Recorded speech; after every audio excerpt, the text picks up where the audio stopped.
Hi viewers, எல்லோருக்கும் வணக்கம். இன்னைக்கு மகாநதி தொடர்கதையில் விஜய் அவங்க தாத்தா கிட்ட சொல்லி ஃபீல் பண்ணிட்டு இருக்காரு. காவேரி இது மாதிரி பொண்ணு ஒன்று பார்த்தாங்கன்னு சொல்லிட்டு அதுக்கு அவங்க தாத்தா சொல்கிறாரு, விஜய் விடுப்பா, அவளுக்கு எல்லாமே மறந்து போச்சு. நான் ஞாபகம் இருந்திருந்தா இது மாதிரிலாம் செஞ்சுருப்பாளா? அவள் மறந்ததுனால தான் பண்ணுறா. அவள் வாழ்க்கையில் நடந்தது எதுவுமே அவளுக்கு ஞாபகம் இல்லை. அவளை மட்டும் குற்றம் சொல்லி என்னப்பா பண்ணுறது, விடுப்பா அப்படின்றாரு.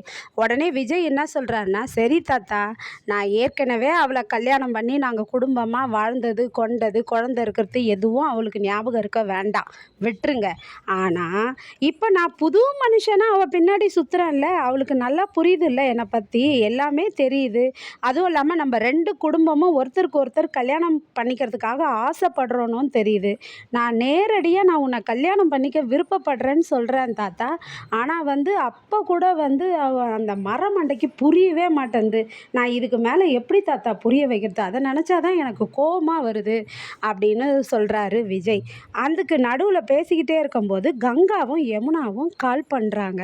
கால் பண்ணதும், என்னம்மாம்மா, அம்மா சொன்னாங்க காவேரி உங்களுக்கு மேட்ரிமோனியெல்லாம் பொண்ணு பார்த்ததாலாம் சொன்னாங்க, நாங்களும் கேள்விப்பட்டோம், அதனால தான் உங்களுக்கு கால் பண்ணோன்னு சொல்கிறாங்க யமுனா. கங்காவும், ஆமாம் விஜய், என்ன விஜய் இதெல்லாம் மனசில் வச்சுக்காதீங்க சரியா? அவள் ஏதோ அம்மா கவலைப்படுறாங்க உங்களை பற்றி, நீங்களும் இப்படி கஷ்டப்படுறீங்களேன்னு உங்கள் மேலே இருக்கிற அக்கறையில் அது மாதிரி பண்ணிட்டா விஜய், அதனால் அதெல்லாம் மன்னிச்சுக்கோங்க அப்படின்னு சொல்கிறாங்க கங்கா.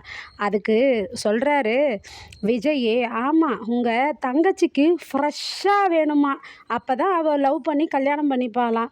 ஆனால் அவளுக்கு தெரிய மாட்டேங்குது, நான் தான் அவளுடைய புருஷன்றதே ஞாபகத்தில் இல்லை. நான் என்ன பண்ண முடியும், எப்படி நான் புரிய வைக்கிறது?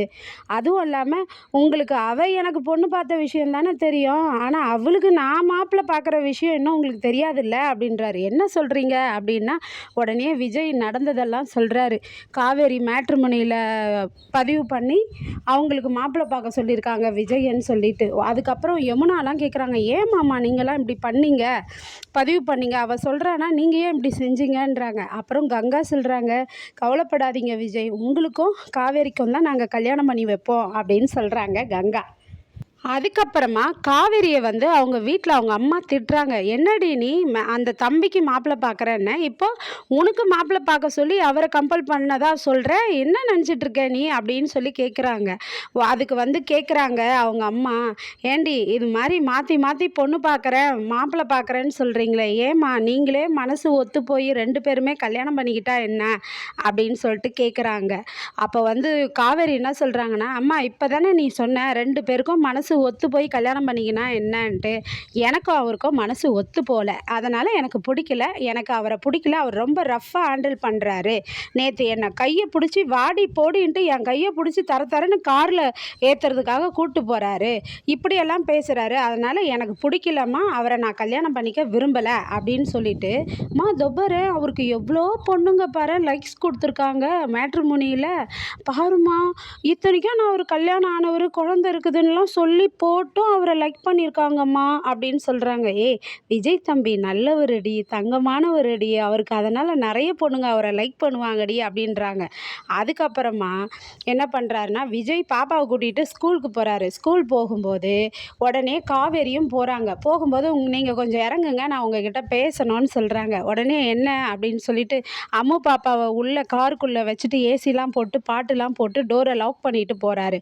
போனதும் அவங்க மேட்ரிமோனியில் நிறைய பேர் ரிக்வெஸ்ட் கொடுத்துருக்காங்க, பொண்ணுங்க நிறைய பேர் இருக்காங்க, நீங்கள் போய் பாருங்கன்றாங்க. அதுக்கு விஜய் சொல்கிறாரு, இனிமேல் எனக்கு அந்த இதுவெலாம் வேண்டாம், எனக்கு கல்யாணம் வேண்டாம், அந்த பொண்ணுக்கிட்ட நீங்களே சொல்லிடுங்க எனக்கு அந்த பொண்ணை பிடிக்கலன்ட்டு அப்படின்னு சொல்லிடுறாரு. உடனே காவேரி சொல்கிறாங்க, சரி சரி, எனக்கும் ஒன்று ரெண்டு ரிக்வெஸ்ட் வந்திருக்கு, நான் இன்றைக்கி ஒரு பையனை பார்க்க போகிறேன், அதான் உங்ககிட்ட சொன்னேன், நீங்களாச்சும் இன்னொரு பொண்ணை போய் பார்ப்பீங்களேன்னு சொன்னேன் அப்படின்றாங்க.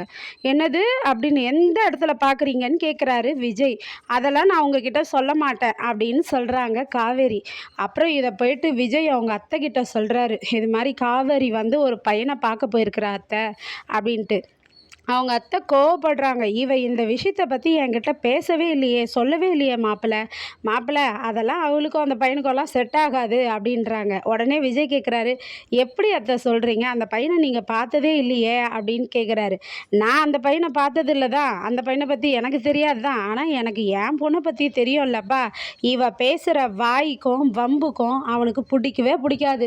இந்த உலகத்திலேயே அவ பண்ற சேட்டைக்கெல்லாம் அட்ஜஸ்ட் பண்ணின்னு நல்லத்தனமா குடும்பம் நடத்துகிற ஒரே ஒரு மாப்பிள்ளை நீங்கள் தான் தம்பி. உங்களை தவிர வேற யாருமே அவளுக்கு அமையாது அப்படின்னு சொல்கிறாங்க.